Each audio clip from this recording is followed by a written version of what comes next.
የአርቲስቱ ህመም ታወቀም። ለንደን ላይ ለሚደረግ ኮንሰርት በሁለት እግሩ የተጓዘው አርቲስት ጎሳዬ ተስፋዬ በድንገተኛ ህመም በዊልቸር መመለሱ አነጋጋሪና አሳዛኝ ክስተት ሆኗል። ለመሆኑ አርቲስቱ ምን ገጠመው? እንመለስበታለን። ወዲህ ደግሞ በኒውዮርክ የምትኖረው የሀገራችን ጉምቱ ባለስልጣን ልጅ በሰጠችው ድንገተኛ ቃለ መጠይቅ በወሬ የምትፈጀው ገንዘብ የብዙዎችን ኢትዮጵያውያንን ጆሮ ጭው ያደረገ ክስተት ሆኗል። ለመሆኑ በኒውዮርክ ጎዳና የተገለጠው ይህ እውነት ምን ይነግረናል? የዚህች እንስት አባት ናቸው የተባሉት ባለወንበርስ ማን ናቸው የሚለውን የአርቲስቱን ድንገተኛ ህመምና የጤና ባለሙያዎች ያደረሱንን አስደንጋጭ መረጃና ሌሎች ያልተሰሙ ዝርዝር መረጃዎችንም አካተን ይዘንላችኋል። ታደምጡታላችሁ። እናንተ ብቻ እንደተለመደው ላይክ እና ሰብስክራይብ የሚሉ ነጭና ቀይ ቀለሞችን መታ እያደረጋችሁ አብራችሁን ጥቂት ስለቁም። በዛሬው ዕለት በተሰማ አሳዛኝ ዜና በኢትዮጵያ ዘመናዊ ሙዚቃ ታሪክ ውስጥ ከፍተኛ ተወዳጅነት ያለውና ከሁለት አስርት ዓመታት በላይ በርካታ የማይረሱ የፍቅር ዜማዎቹን ለአድናቂዎቹ ያበረከተው ድምፃዊ ጎሳዬ ተስፋዬ ባሳለፍነው ሳምንት ወደ ታላቋ ብሪታንያ ለንደን ከተማ አቅንቶ ነበር። የዚህ ጉዞ ዋነኛ ዓላማም በዚያ የሚኖሩ የኢትዮጵያ ዲያስፖራ አባላትና የኪነ ጥበብ አፍቃሪዎች ባዘጋጁት ኮንሰርት ላይ ታድሞ ተወዳጅ ስራዎቹን ለማቅረብ ነበር። ኮንሰርቱ በተካሄደበት ምሽት በለንደን የሚገኙ በርካታ የኢትዮጵያ ዲያስፖራ አባላት በቦታው ተገኝተው ዝግጅቱን የታደሙ ሲሆን ጎሳዬ በመድረክ ላይ ላለፉት 10 ዓመታት ያዜማቸውን በተለያዩ ትውልዶች ዘንድ ተወዳጅነት ያተረፉ የቆዩና አዳዲስ የፍቅር ዜማዎቹን ለአድናቂዎቹ አቅርቦ ዝግጅቱ በስኬት ቢጠናቀቅም አርቲስቱ ግን በድንገት ማንም ያላሰበው ድንገተኛ የጤና መታወክ አጋጥሞታል።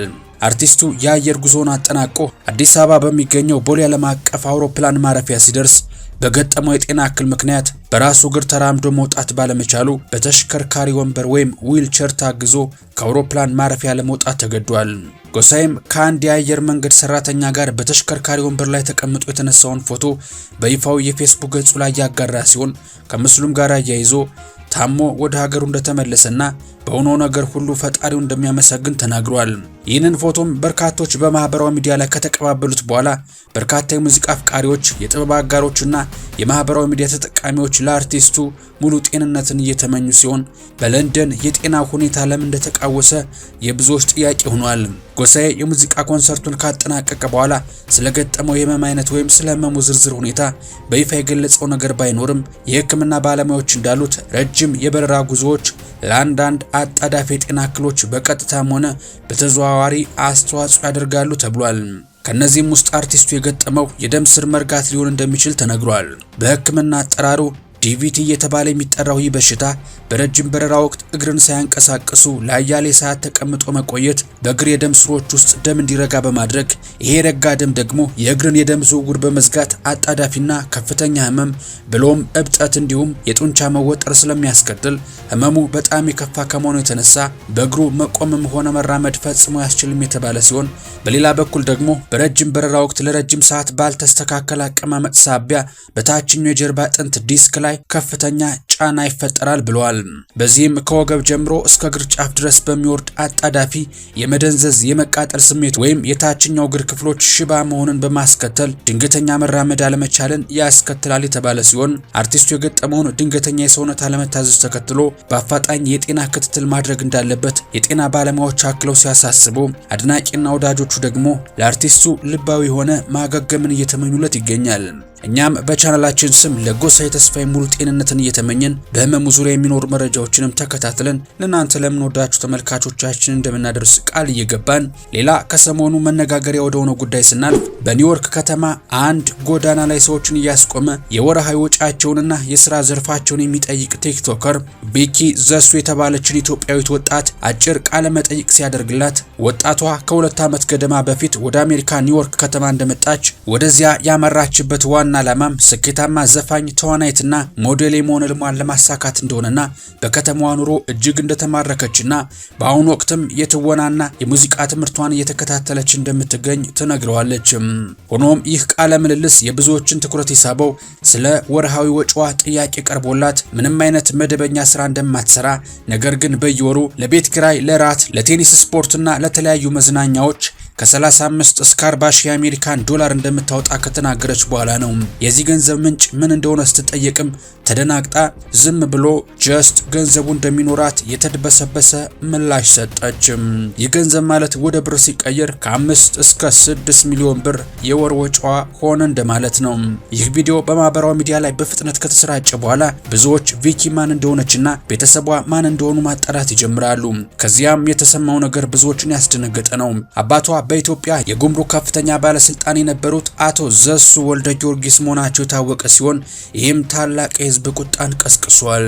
እንደዛ በሻ ዘገባ ከሆነ የቀድሞ የጉምሩክ ባለስልጣን የነበሩት አቶ ዘሱ ቀደም ብሎ የልጃቸውን ድምፃዊት ቪኪ የሙዚቃ ስራዎችን በመጠቀም የቪዲዮ ክሊፖችን መስራት ለሚፈልጉ የኪነ ጥበብ ባለሙያዎች በራቸውን ክፍት ማድረጋቸውና አብሮ ለመስራት ዝግጁ መሆናቸውን ገልጸው እንደነበር ሲታወቅ ይህም በህዝቡ ዘንድ የነበረውን የአባትና ልጅን ግንኙነት ጥርጣሬ ያረጋገጠ ሆኗል።